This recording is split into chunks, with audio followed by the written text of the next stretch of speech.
Welcome to Connection to the Cosmos with your host, me, Dr. Lisa Thompson, where I have out of this world conversations with extraordinary people. And today I am so excited to have my guest, Dr. Marcia Martin on, and I'm going to bring her on screen in just a moment. But before I do that, I just want to make a few announcements. So if you are watching this on YouTube, then I ask that you subscribe to the channel so that you can be sure to watch all of the shows. And whether you're watching it on YouTube or on Facebook, we would love to hear your comments. If you're enjoying the show, if you have any feedback, we would love to hear that. So thank you. Also want to make an announcement about my newest book that's coming out. It's actually in design right now, so I'm so excited. It's going to be ready probably within the month or within 2 months, depends on how fast we can get it printed. But Connection to the Cosmos, remembering your galactic heritage and embracing your oneness. And so that book is now available for pre-order for author signed copies. So I'll be sure to post a link for that. Also, my newest Oracle deck, Connection to the Cosmos, is available for purchase. And I'll post a link for that as well, same page. And my Galactic Retreat is coming up in October 13th to the 16th. And so 10 spots, it's a co-ed retreat where we're going to be doing a lot of different practices to really hone in our clairs, telepathy, remote viewing, connecting to the cosmos, and then using the night vision goggles at night. So join me for that. And if you're in Hawaii, come visit one of my Big Island UFO tours. Okay, so now I am so excited to introduce you to my guest. Bring her on the screen. Here we have Dr. Marcia Martin M Ed, PhD, the heart healer, is a spiritual empowerment counselor, minister, best-selling author, public speaker, and clairaudient angel communicator, specializing in helping people heal their relationship with themselves. By healing the heart of all past pain and trauma, you'll be able to establish and maintain healthy relationships with yourself and all others so you can live a successful life. Her unique heart-centered energetic healing approach, the angel heart healing technique, enables you to build the perfect relationship with yourself and helps you answer the questions, who am I? Why am I here? And where am I going? Marcia will help you release your greatest fears so you can achieve your biggest dreams as you heal your heart and transform your life. Welcome, Marcia. So grateful to be here, Lisa. Thank you so much for having me and for sharing your world with me. Yes, well, I'm so excited because this is actually our first real conversation. And so there's so much that I want to know. And I'm sure our audience wants to know too. So one of the first things that I always ask my guests, because I find that this part fascinating personally, is I love knowing how people grew up, because you're working with angels. But so did you grow up in a religious household or a spiritual household, or tell us about that? You know, that is a really great question because it wasn't yes, it was a Christian home, but it wasn't a religious household, so to speak. But I did have a very antagonistic relationship with God, who for me at my youth was male, angry, and waiting for me to make a mistake. So it was the polar opposite of where I am today. The one thing that I took away from that, I think, is a deep friendship with Jesus, not because I understood the being, but because in my Sunday school classroom, he had hair my color and it was curly and his eyes were green. And I thought, oh, he looks like me. Now, how could he have my color skin, my color hair, and green eyes and be it?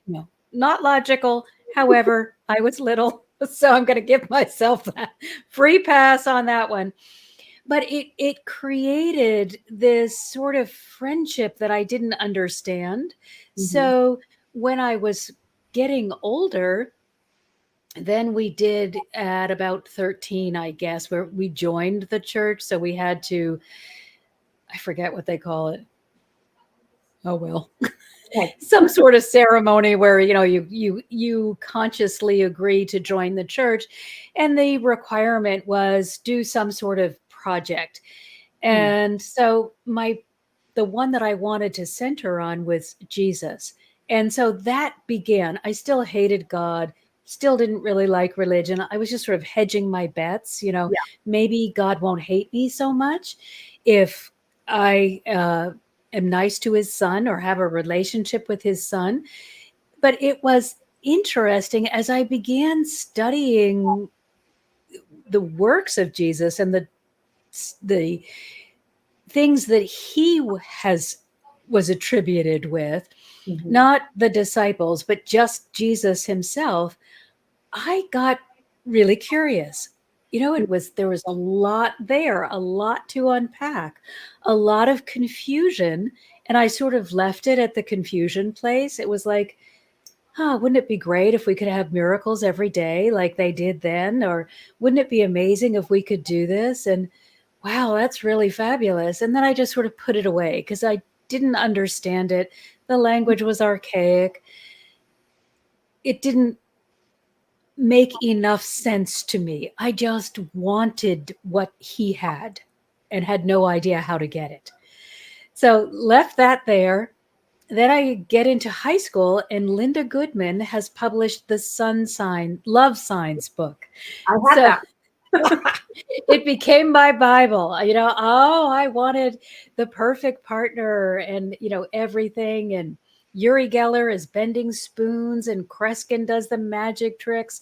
So I wanted to learn ESP and to do all these things, just completely fascinated by it. Get into college, leave it all behind, do my master's program, somehow end up at a very, again, traditional college, Boston College.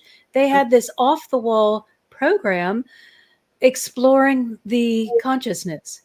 So I enrolled in all of those classes. I was already a psych major. So, in my master's. So they were kind of like letting me do all this other realm exploration.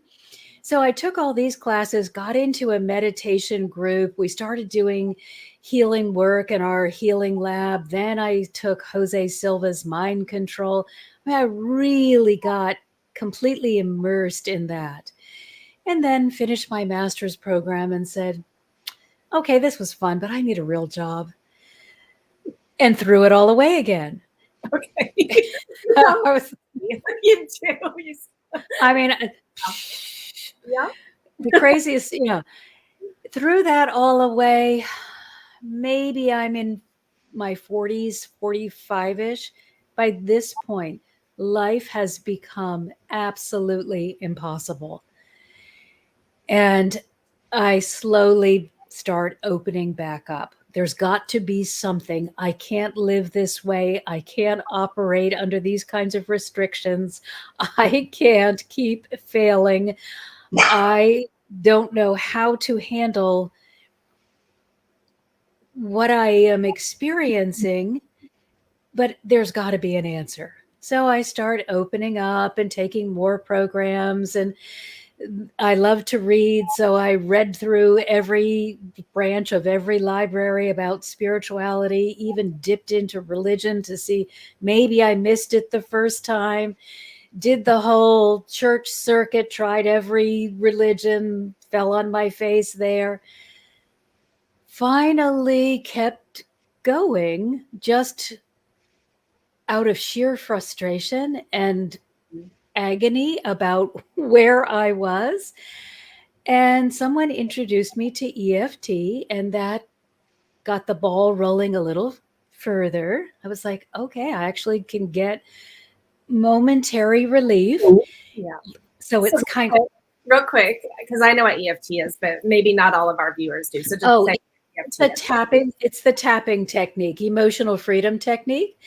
And I found that it actually gave me some relief from the depression, the anxiety, and the overwhelm that I was feeling.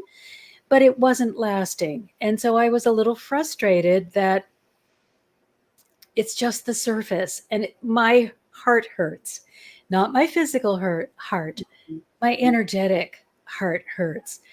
So I explore, probably another 10 years before I got low enough to just say, okay, whatever you got, I'm ready. I'm ready. I'll listen. I'll follow. I will, as long as it is doesn't bring hurt or harm to myself or another, I will do what you are asking me to do. And at that point of surrender is really when they were able to come in and lift me up and lead me now into the heart healing that I share with others. But it was a long journey of pain and a lot of humiliation in there.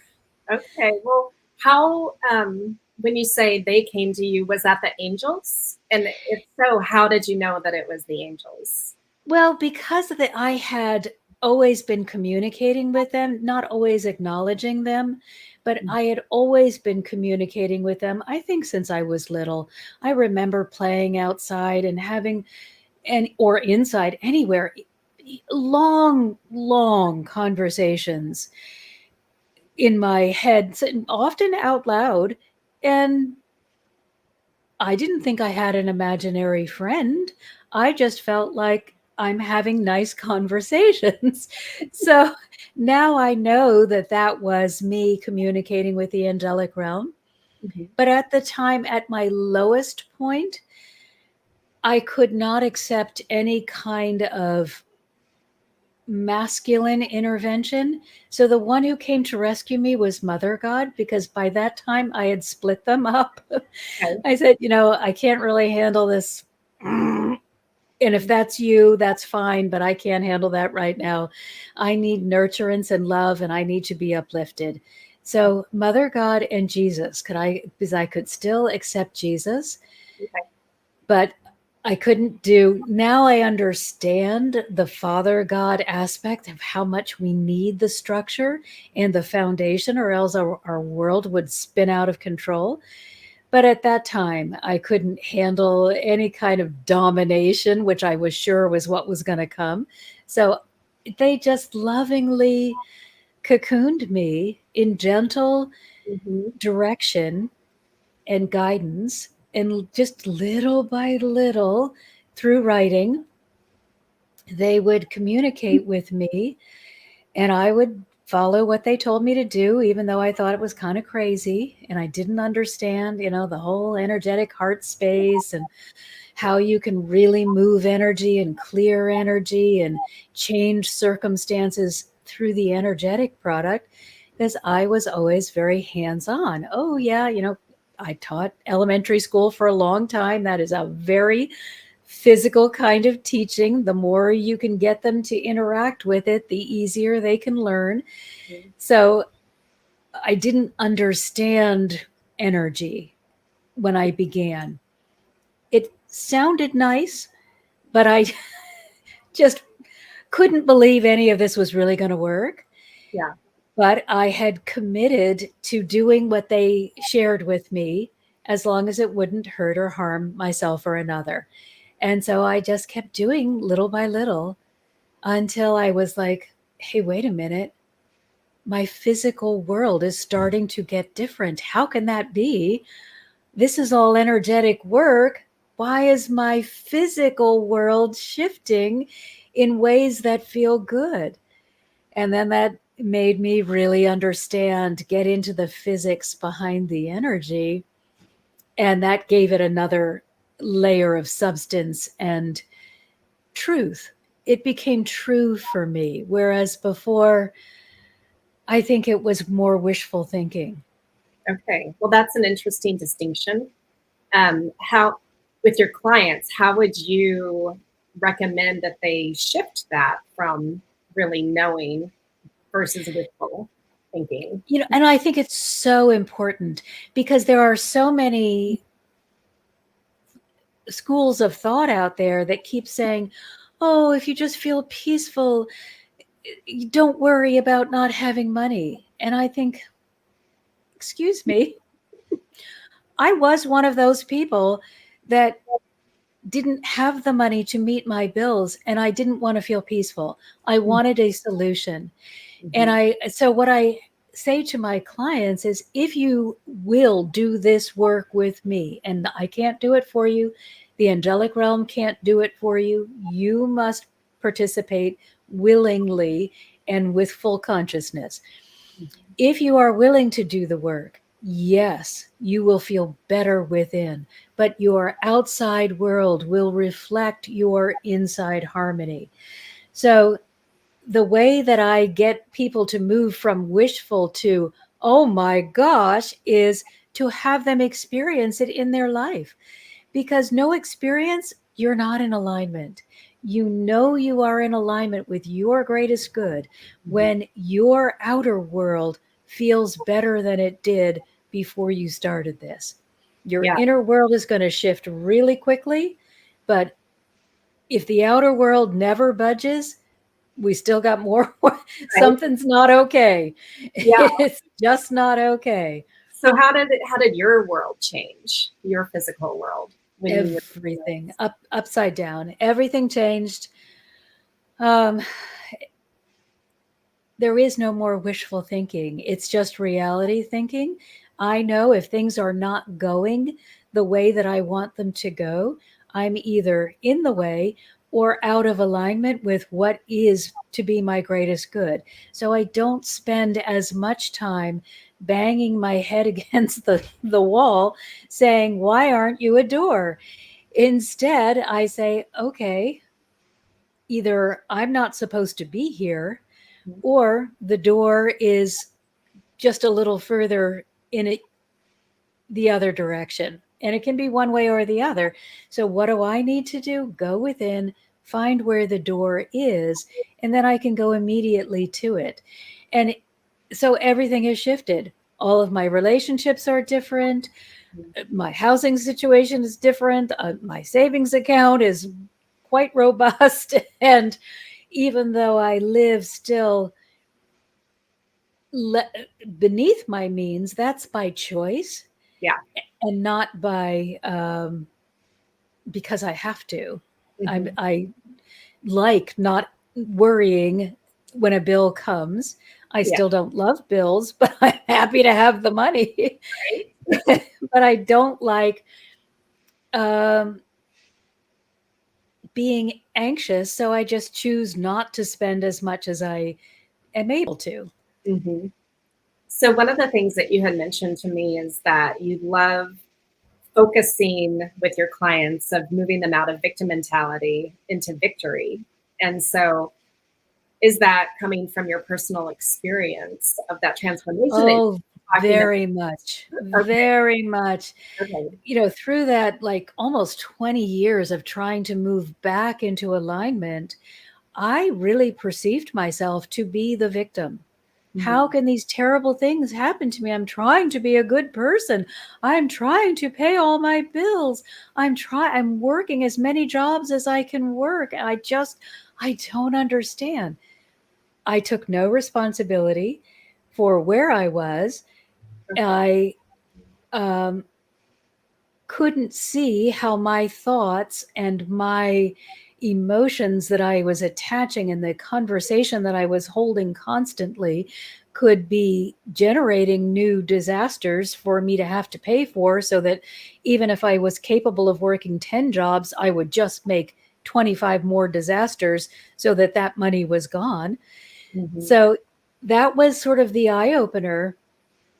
It was actually an Abraham Hicks book. And I opened it up and it said something along the lines of, you are where you are today because of the thoughts that you have had up until this point. I read that and I was like, oh, no. No, so many people, they do not like that pill. They don't it was so bitter. It was a horse pill. I was like, oh no, take this baby back to the library. I am not reading this. Probably took me 6 months to work up the courage to look at that book again and to understand how I was playing into this.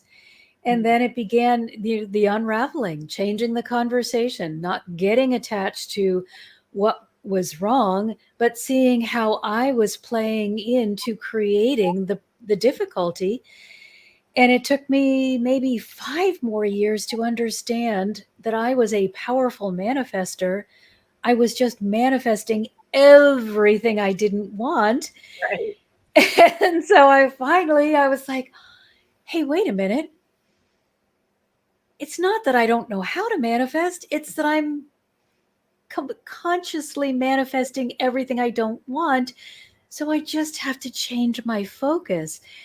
And that changed everything. Then, now it's so easy to live life in a flowing place, as opposed, I have to work hard to get into the place of confusion and overwhelm and knotted up, which was my whole life prior to that. But it's now been so long that it's always easier to keep going in the same direction. So it's easier to now just flow with all the good, instead of try to conjure up something bad to get all worried about. But wasn't an easy or a quick journey for me. Oh, well, and I don't think it is a quick journey for most people that are in that position. And I've been there myself. So I fully resonate with what you're saying. And I've known about this kind of work since I was a teenager, but that doesn't mean that I always practiced it in the way that, that I do now and understand now. And so for those that might still be in victim mode that are watching this, just there are methods, there are things you can do to get concrete tools. Yes. It is not, if you are working with somebody who says it's all woo-woo, airy-fairy, that is not a person that you are going to go far with. Everyone has something to offer. But if you are working with the angelic energetic realm, it is solid, concrete tools and methodologies that you can use again and again and again and always get the same result, which is your freedom from whatever fear has been holding you prisoner in the past.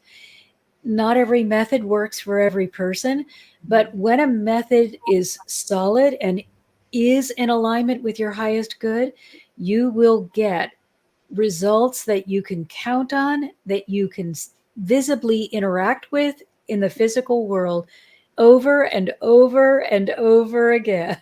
Yeah, absolutely. Well, and so the heart healing technique, or angel heart healing technique. So is this something that they channeled to you, that they told to you, or is it something, a combination of different techniques that you've put together over the years? It obviously, because I had the foundation from working or taking classes from so many people and reading so many books, I can't say, oh, I just channeled this, because no, we're all influenced by everything. And anything I found to be valuable, I'm going to share with you. But this is really just working with the angels, the whole angelic realm. And that's the angels, the archangels, the ascended masters, the saints, the energies of purity that are just delighted to help us. So I just say angels because it seems easy. Okay. but okay. I the same category. Anybody and any being that wants to communicate with us through love, we're all under the umbrella of Mother, Father, God. It's impossible for any of us to be outside of that place. Yeah. So any being that comes with wisdom and love, I'm going to listen to and evaluate through my own heart center, my own truth meter, whether or not this is something that I feel should be included and shared with other people. And that's, I think, very important. If Yeah. your gut is twisting and your heart's kind of like, oh, listen to that. You're Mhm. either not ready or it's not a truthful representation of what you are capable of because you are a divine being. So I want us to be very mindful of the fact that we are incredibly powerful beings. Mhm. However, we can, with our power, choose to misuse it and get some really odd results that Yeah. are not pleasant. However, the gut, the heart alignment will keep us on the right path every single time. Now, the caveat they're reminding me is if you've got a lot of limitations, blocks, pain, trauma, really you could be getting messages that are skewed because of those experiences. So Mhm. it is best to clear away the pain Yes. before you try to go with full gut um,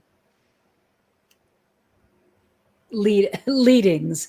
Because let's say I was abused as a child.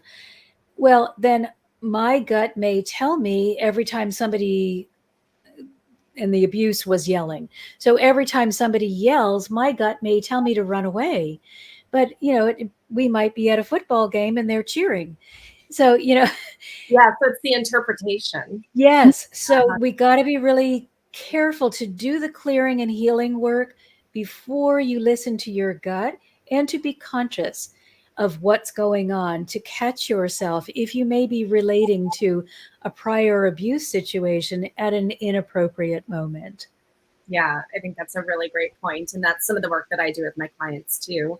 So I use regression therapy to help clear blockages and limitations. And then I work with human design to help them get to their inner authority. And so when you're talking about the gut, 70% of people are either manifesting generators or generators. So they have that sacral turned on all the time. And so they do get a gut reaction that may, or if they're emotional authority, they're not supposed to go with that gut immediately, but it's a trigger to pay attention to something.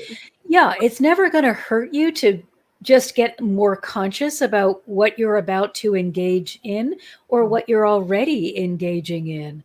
So it can't ever hurt you, but just don't follow it blindly if you have a lot of unhealed trauma that you need to work through. Yeah. Be conscious, hey, what am I reacting to? And make a conscious high level choice to either participate or not. And that I wasn't making any high level choices in my time of darkness, and that's okay. We got to recognize it's okay to be where you are because that brought me tremendous learning and growth and has given me tremendous strength when I am working with people because it's so easy to relate if you have had the experience. So easy to dismiss it if you have just sailed through life. If you've sailed through life, congratulations. You did something I didn't do, but I've enjoyed using my lessons of from the darkness to help others step out of their darkness. So I have had conversations with Mother God that I have said to her, if I have to go through it all again to get to this place, Mhm. bring it on. Bring it on. I am so grateful to be here. And if for whatever reason I have slip and I go backward, just unleash all of hell's fury on me and I will make my way out again and be so grateful for it. So don't fear the darkness. It's just an indicator that you're not in alignment, that you're missing out on your divinity. You're missing out on your magnificence because you're seeing yourself as less than you truly are. That is so beautifully said. So powerful. I have had the extreme honor to work with so many fabulous people. And I just always try to begin every relationship with them saying, I see you. Mm. And you are really a stupendous, magnificent, courageous, incredible being. And our work together will help you see that too. But I see you, and I'm going to hold that vision for you. And that is one of the ways the angels help, is they help us to see people as they truly are, without Mhm. all of the trappings of that the trauma and abuse may have added. Yeah. And that's a beautiful gift, because you don't necessarily see the anger, the outrage, the pain, or the hurt. You get to see the beautiful being that is still wanting to love despite all of this hurt that they have experienced. Mm. So when you're working with the angels, do your clients also experience the angels, or does it depend on the client? I think it depends on the client.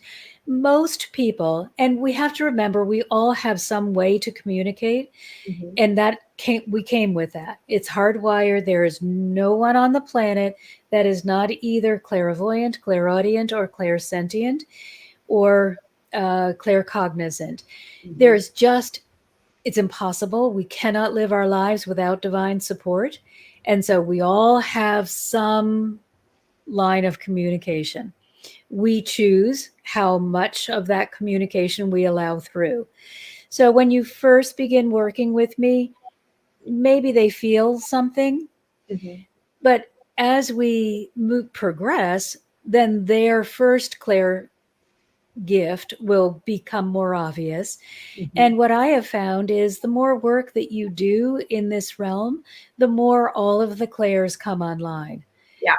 You'll always have your dominant one, the one that is your go-to. For me, it's clairaudience. But all of the other clairs have gotten stronger the more that I open up my channel with the divine. Yeah. Beautiful. Are there, for you in your personal life, are there specific angels that you tend to work more with than others? Well, Jesus is still my best friend, Right. although, not the person, and I've got to be very clear about that. This is not the man. This is the Christ consciousness. I just still have that image of him from the Sunday school classroom. Yeah. And so that tends to be how I see him. Mhm. But that Christ consciousness is what leads us in heart healing work. Mhm. One of the things that's most significant about people who have experienced trauma and abuse is that they feel unsafe. So when we go into the heart to look at the places where the hurt has been stored, you don't want to be the leader. I've already been through this. I've already been hurt by this. I've already been traumatized. So Jesus must come always, and does, and he will precede us to the place where the pain is stored, so that no one goes to experience or release any kind of pain or trauma without already having the presence of the divine standing between them and that pain. So he is the cushion, Mhm. and it's his presence is the most beautiful feeling, upwelling of unconditional love that you can ever experience. He and the Marys and Mother God, I say it often feels like the most beautiful symphony set would sound. So that's what they feel like to me, is just this incredible upwelling.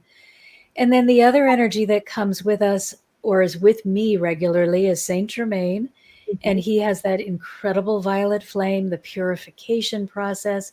He is a much denser energy than the Christ light. Mhm. And then Archangel Raphael, who works on the healing of the physical body, because so often, Mhm. and he's telling me, and the emotional, and then he does all the bodies. But too often, when we have held trauma or abuse in ourselves, it will have become some sort of physical manifestation. So he is working on easing the physical symptoms while the Christ and the Saint Germain energy are working on the mental, emotional, and spiritual, so that the entire being gets relief Mm-hmm. from releasing the abuse, releasing the trauma. It's beautiful. That's actually so in the work that I have been doing, and in part of the book that I just got through writing that's coming out soon. So, I don't work directly with the angels, even though I know I have angels and I do my Archangel Michael blue bubbles sometimes still. But Well, he is the one that when we want to release the energy, we do it with Archangel Michael. okay, yeah. But not growing up in a religious household, I think the energies that we tend to work with kind of are guided based on what we're exposed to as maybe growing up. And so for me, it was extraterrestrials. And so what's really interesting, though, is the group that I work most closely with are the Arcturians. And they have that angelic energy. They have the Christ Buddha consciousness energy. Oh, I can feel them. Oh, They're wow. Yeah, they're lovely. pure love. So, like, They're lovely. whether it is, talking about angels or Jesus or Christ or, Well, they have very Mary energy. Oh, wow. They're lovely. yeah. So, that they're all about the emotional healing, and then the Syrians are all about the physical healing. And so when you work with that energy together, then you have the healing, the holistic of mind, body, spirit, just like the work that you're doing. And so it's And I think connection. yes, they're really all the same. All roads lead to Rome. We Yeah. only have one creator. You can call that being anything you want. Yeah. There is only one source of creation that unites all of us, but then we are all beautiful, unique individuals within that umbrella. And Yeah. so there are so many ways to heal and so many helpers Mm-hmm. that I think it's just fabulous that you don't have to have a one size fits all. Yeah. Because I think what does the most benefit is finding someone who you really feel comfortable with, Mm-hmm. because it's a deep journey of unconditional love and acceptance. Mm-hmm. And if you can't feel safe with whomever is guiding you into this place, then you're not really going to be able to do or receive the healing, because you're not letting your guard down enough to receive the infilling. So to me, I always say, I'm not going to be right for everybody. Right. And what I think is wonderful is that you have so many choices, Yes. but every legitimate practice is going to give you those tools that you can use again and again and give you freedom. It's going to move you out of your victim state. It's not going to require you to only do A, B, and C forever. It's going to ask you to expand, to be more, to add more, to put your own spin on things. So that's what I tell people to look for. Look for no ritual, unless ritual helps move you into the space where you can then really commune with the divine. But if the ritual keeps you in a prison, that's not good. The whole idea is a personal relationship so that you can blossom in the way that's best for you. So you want to feel safe. You want to feel that the sky's the limit. You can go as far as you feel comfortable going. And you want to feel and know that you have everything you possibly could need in order to heal. You don't need somebody else to do it for you. And this is across the board. So if I chose to come in with a limited amount of intelligence, it wouldn't make any difference if I were Einstein or if my IQ was below average. You have everything you need for the life journey that you've chosen and for optimal life experience on that journey. And that, I think, is so important because so many of us have been told what you are, who you are, how you are is not good enough. And I just want everybody to know, hey, wait a minute. What you chose is perfect for the journey that you have chosen. Maybe it wouldn't feel great to me, but I'm not you. And maybe my choices would feel horrible to you, but you're not me. So live the life that feels best to you. And don't worry that it may not be honoring someone else's ideal for what you should do. And this is for, I'm a parent, this is for those of you who are trying to please your parents and yet your path is diverging from them. The best way that you can love your parents is for you to live the most fabulous life possible. Your parents might tell you they really want you to be in the family business or do the things the way they did them. But the best way you can honor your parents is to say, Mom, Dad, I love you. And you have given me so much. And because you've given me so much, I want to do even more with it than you may think I'm capable of. Watch me fly. There is not one parent that loves their child that's going to say, I don't want to see you fly. Stay in this nest forever. Or that's true. Although some parents, I'm thinking of a couple ex-husbands that I have, fathers of my children that are what they have a little more definitive idea on what they want for the kid. But then like you just said, I am fully like embracing the uniqueness of my children. But let's look at that, though. The reason they are trying to stuff their children in a box is because they are afraid that the child is not capable. So you got to say, Mom, Dad, I love you. I am courageous. I am willing to fall on my face and fail, but I got to try. I got to take this chance. I got to try to make something more of my life than you may be able to envision for me. Can you support me in my quest? If they can't, do it anyway. Yeah. And come back later and say, I know you were afraid, and it's only because you love me, and I can appreciate that. But can you get behind me now that you see that I'm successful? Very important. And yeah, I have teenagers, so they have a whole world ahead of them, and they are definitely like very different than me, and I am totally okay. Obviously, you and I, we both have PhDs, so I have never expected my children to be academic in the way that I am. And I want them to really understand their worthiness and love first and foremost. Is that not the most amazing thing you can offer your children? One went the whole academic path. The other said, oh, the hell with this. I hate it. They are both happy and successful, but they're on different paths. They're on the paths that suit their personality and give them the best quality of life. Neither of their paths looks like mine.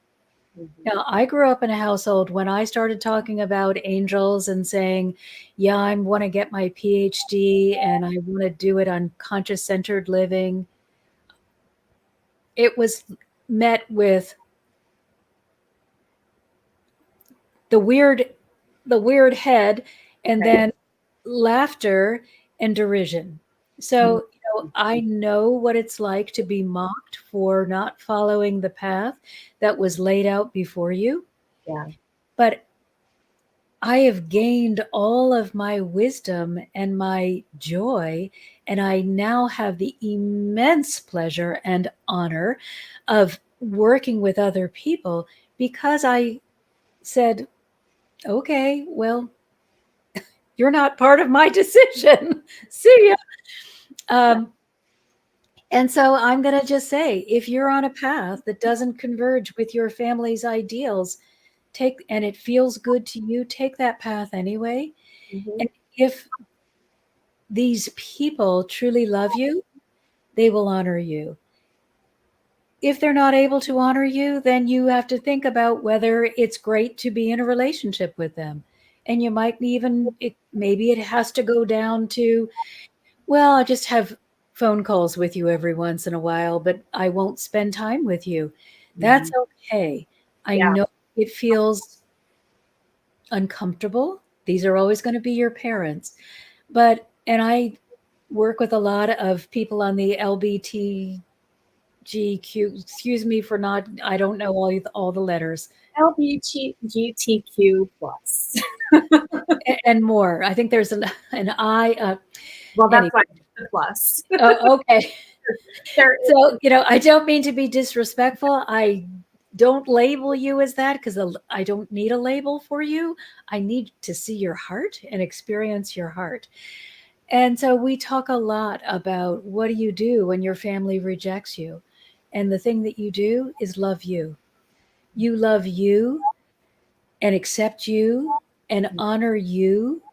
And you might reach out to your family as you feel stronger, but it's okay to just say, if you can't love me as I am, then I don't understand why you would want a relationship with me anyway.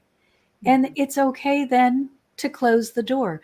Now, what I do suggest is that we close the door. You don't need 1,000 padlocks. That is if you are still in your trauma state, you may feel that you need the padlock. Stay out, stay out. Don't come near me. You're going to hurt my feelings. Just close the door and do the work. Clear and heal your heart. Feel good about you. Honor you. And then see if you can enter into a distant relationship that is meaningful. And if that works, then maybe you can go visit them. But if you don't have trauma triggers that you're responding to when they start up with their ridicule, it's going to be a much different experience than what your previous interaction was. So, what is your ideal client, and how do you work with clients? Do you just do in person, or is it remote, or? It's all remote now. And we work for a considerable period of time each session.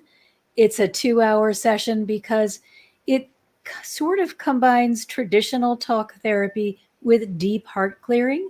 Okay. So I want you to tell me what's going on so that is not standing in the way of you. If you're holding on to something and you don't want to talk about it, this is your safe space. You can say anything and we'll unpack it, we'll dissect it, we'll look at it, we'll see, and then we go into the heart and find out, okay, is this something that we can find in the heart? And the angels do that. They tell us where we're going. But we'll go to the origin point. So, and it doesn't matter whether it's past life or this life, but I feel and have found through my work that it's like dominoes. So if we can get the origin point and clear that up, then everything just it clears all the timelines. It's just, there's nothing that people will say, well, I still remember it, but if I just kind of go poke around that area, there's nothing there. It's a distant memory, but I don't have to react to it or feel paralyzed by it or victimized by it again. So it's giving you freedom. But and then we generally work anywhere from 3 to 6 months. Okay. You need at least 3 for me to teach you all of the different techniques. And oftentimes they will create a new technique. And so I want to make sure that you receive that. If somebody is really having a struggle with a particular issue, and what I already have in my toolbox is not enough, they'll just create something new. Okay, that's fascinating. That yeah, that they can. I mean, of course, I believe that. Well, I love it because, well, there was a woman who was struggling with agoraphobia, and the normal shielding practice just wasn't working. She was deeply, deeply sensitive and really had a physical reaction to the energies around her, and traditional shielding just wasn't cutting it. Mhm. So they created a whole new clearing and shielding program that she can do quickly, that I have taught myself and everyone else because it was so phenomenal. But I didn't have access to that until she wasn't able to use the traditional shielding that I had always used prior to that. Beautiful. So, what would be the youngest age that you would work with? Because if you're working with people with trauma, and I'm thinking again of people like people in my family that are teenagers or children and have trauma, do you work with them, or does it have to wait till adulthood? No, it's just a willingness more than an age. So I've worked with people that are in their 70s and people that are, teens. It's just are the only thing I would think with a teenager is you may have so much going on in your life that you Mhm. really don't want to spend this amount of time Yeah. clearing, and I could understand that. Um, but if you're ready and you want to, I'm with you 100%. It's just whether it feels good to you. Yeah. No, I 'Cause totally get that because when I was a teenager, I was in a spiritual school and there was a lot of that kind of moving energy. And even though physically I could do it, I just was like, oh, I don't want to be doing this for hours and hours and hours. Right. Yes, it's a big commitment, and it doesn't go it goes incredibly quickly Mhm. compared to traditional therapy. We do in a couple of months what would normally take a couple of years, because you just when the trigger is not there anymore, you don't need to talk about it endlessly. Right. So Well, and so that is something that I have thought about traditional therapy because you know, my mother has her degree in psychology and was a counselor for a while, and I know other people in that field of talk therapy. But it's like if you're just talking about it over and over, how much healing is actually going on? And so, because you're well, just bringing it up again. yes, and Mother God, I mean, she blew my mind one day when she said to me, and I had been already doing this work and working with other people, but I had yet to break myself of the habit of being overly self-critical, overly doomsday outlook, and just very self-condemning. So I could be positive for everyone else, and I could tell them, I see you. I see. For me, I'm like, oh, are you kidding? You didn't do this and this and this and this, all day long, criticism after criticism after criticism. And you only, you should have done much more. You should have gotten them further. Oh, it was just unending, just diatribe, and in a marriage where that was very much encouraged. So it was just, and having grown up that way, that was all I knew. And I really believed that it was preventing me from um, making more mistakes. That was my, oh God, I've got so much cat hair.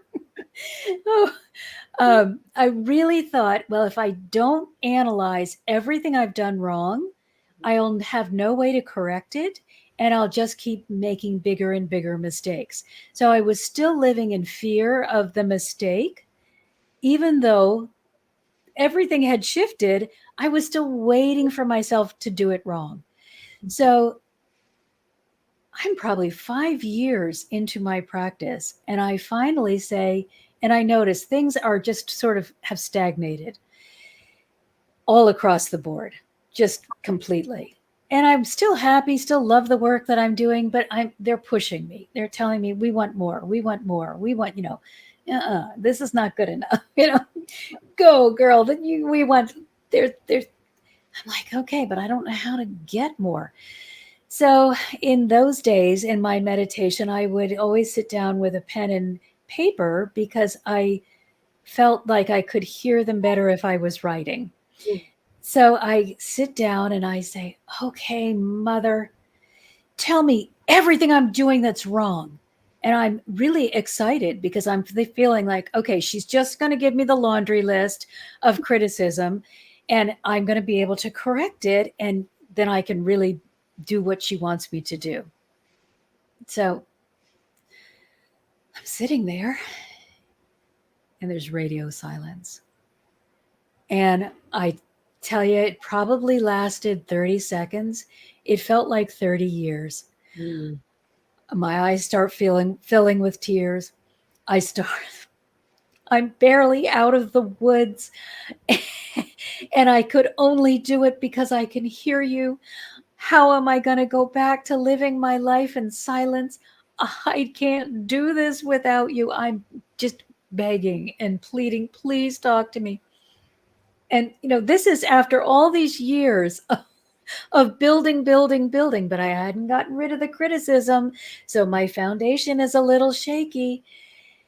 And so after I get that all out, she starts to laugh. And I'm like, I don't think it's funny. That wasn't funny. She said, but dear, that's what's wrong. I'm like, that's not helpful. What do you mean that's what's wrong? I know that's wrong. What am I doing wrong? She said, that's it. That's what you're doing wrong. And I'm like, what am I? Are we playing a game? What am I doing wrong? She said, you're focused only on what you're doing wrong.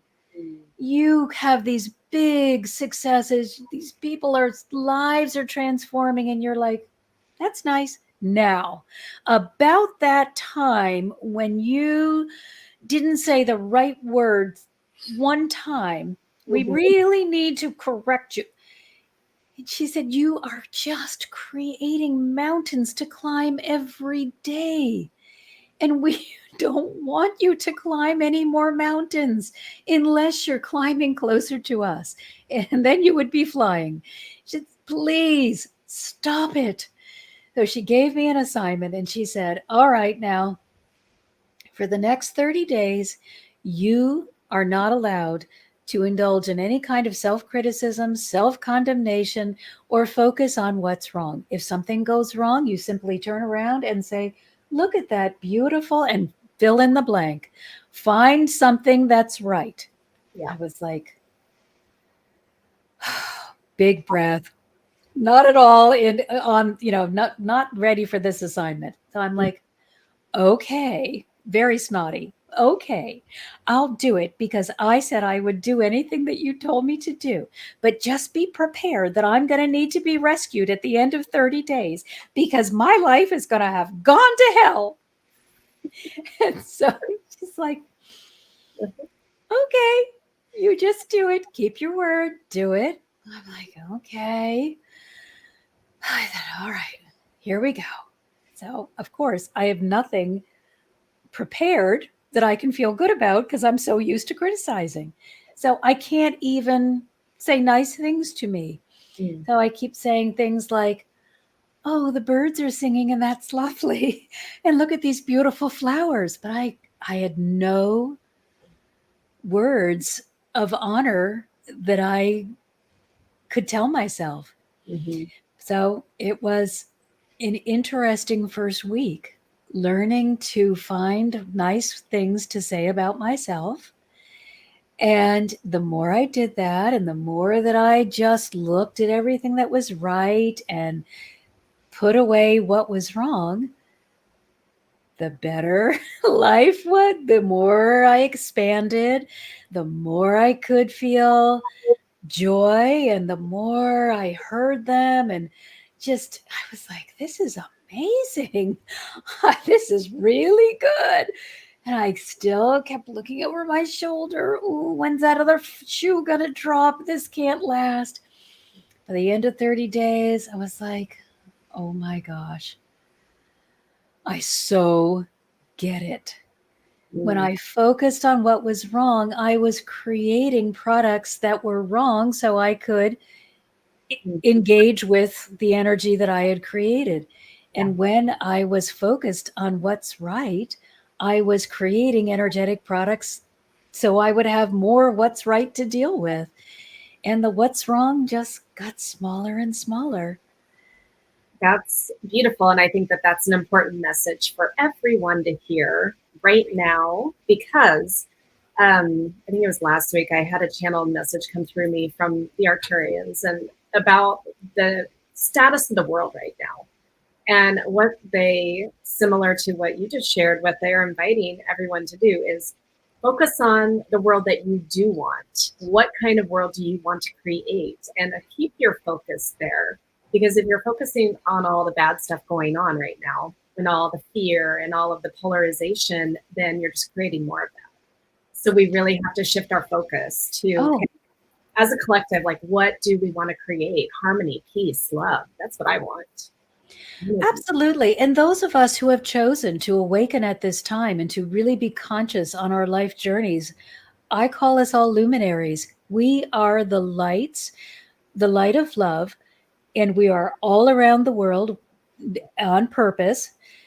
Luckily, we have the internet to bring us together so that we can gain support from each other. But we have been planted strategically all across the globe. And our job is to hold the frequency of love so that others can be lifted up and decide to join us. We cannot devolve into the chaos and the darkness just because it's there.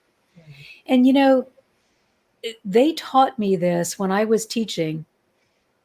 I had no idea what they were doing. Didn't even know I was hearing them. I just thought I was a good teacher and got these suddenly miraculously inspirational ideas that transformed the classroom instantly. I was like, oh, I'm really good at this.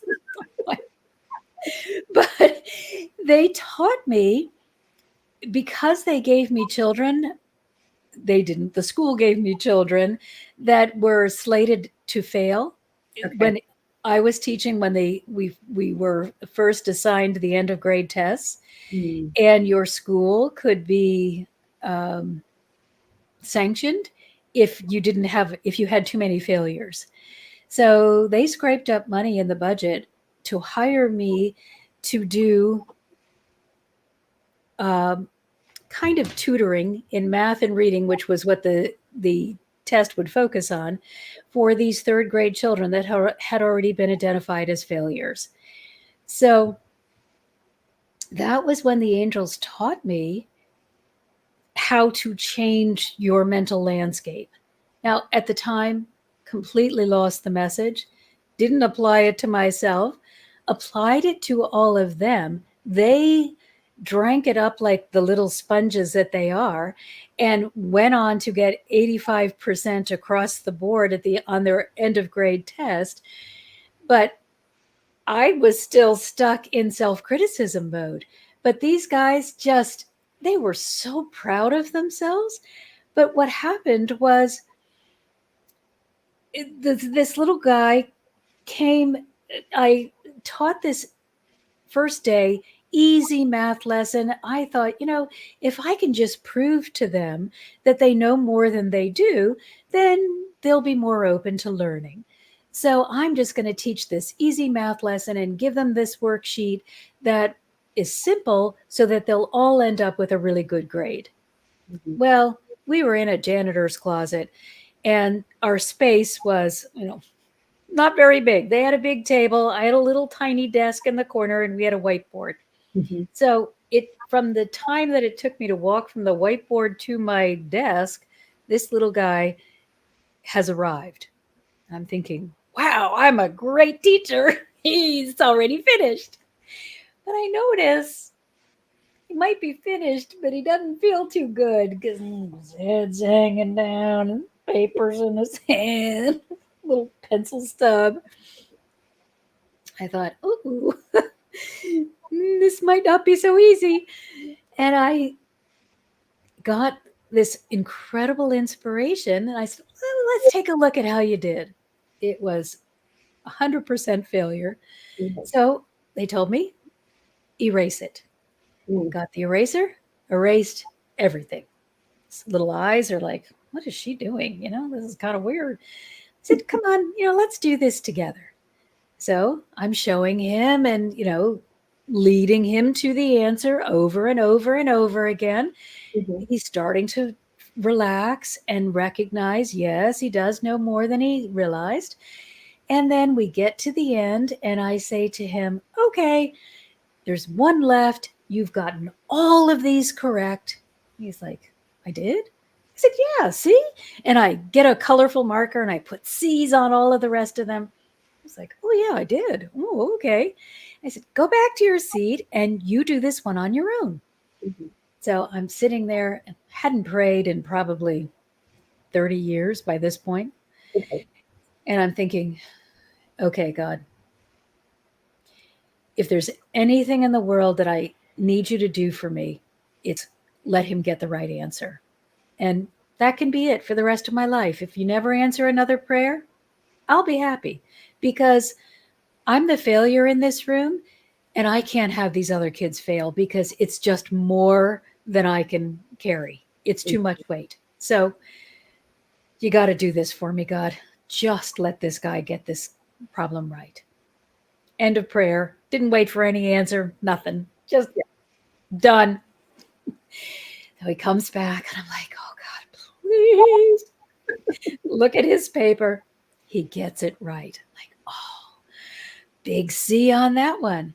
And then they tell me, put 100 on his paper. Mm. Okay.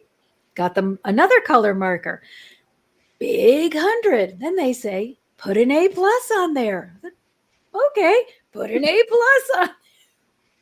Each time he sees another thing that he has done right, he gets bigger and bigger and bigger and believes in his ability to do this work a little bit more.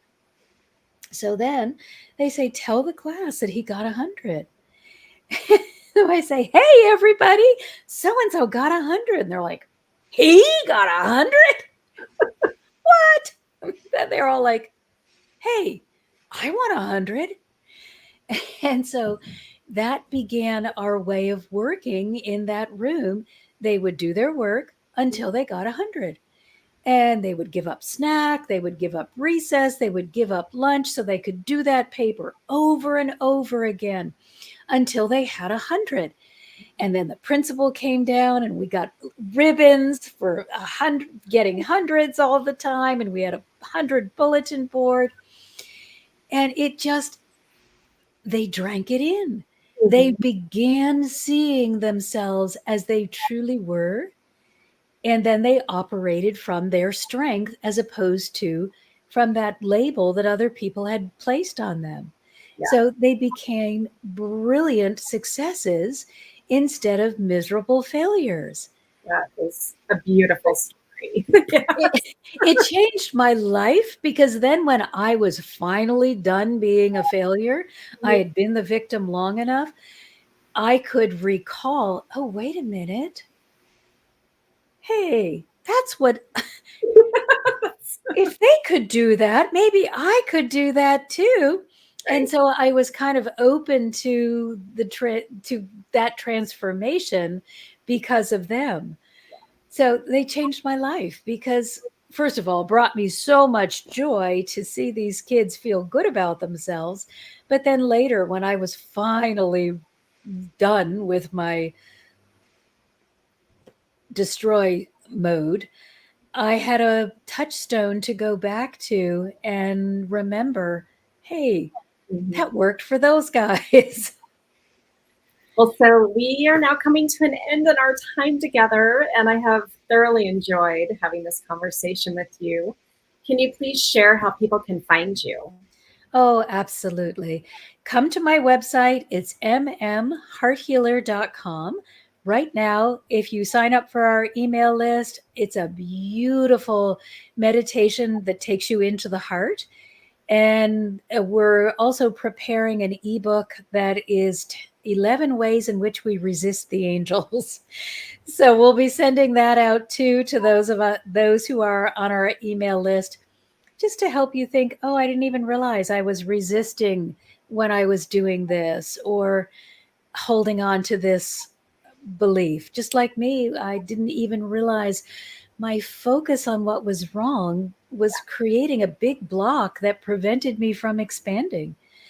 So it's just a way to gently remind ourselves. And also, what we are adding now, we're in the process of adding a nonprofit arm, and that's the Heart Healing Foundation. We hope to have funding by September, and then we will be able to offer scholarship counseling if you're not able to afford it. But right now, you can join us in the group is the community is My Heart's Desire, because the angels want you to have your heart's desire. And you can do study on your own for $11 a month, or join us for group counseling or one-on-one. Beautiful. So mmhearthealer.com. Yes. Okay. Thank you so much. And for those of you interested in any of my products, books, services, retreats, or UFO tours, come to drlisajthompson.com or mysticmanta.com or bigislandUFOtours.com. And I appreciate you having been on the show, Dr. Marcia Martin, and thank you everyone for watching. Thanks so much, Lisa. It was a pleasure to be here.